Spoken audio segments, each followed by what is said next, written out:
šito burgerį va. Jeigu per joninės norite nustebinti draugus, Pasigaminkit šitos patiekalus. O dabar mes paturbinsim mūsų bulvytės. Sviestą įdėsim prieskonį. Dėsim sviestą į foliją. Įdedam bulvę. Gerai, gerai. Suviniojam. kol Pavelas ruošia bulvytės, pasidarysim jautienos maltinukus. Ir svarbu labai gerai pamėtyt, kaip mokė močiutė mėtyti cepelinus, kad mums jie neišbirėtų. Atverčiam gražuolius, naudojam čederio sūrį. Kol mes įteilsisi, išsikepsim bandeles. Ir iš anglių ištrauksim bulvytės.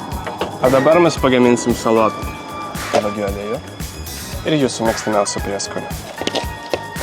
O dabar viską užbaigsime. Pomidorų padažą. Dedam maltinuką su čederiu. Porą agurkėlių. Maltinuką su čederiu. 2 maltinukai, 2 pomidoriukai. Spaudžiam su dar vieną bandelę.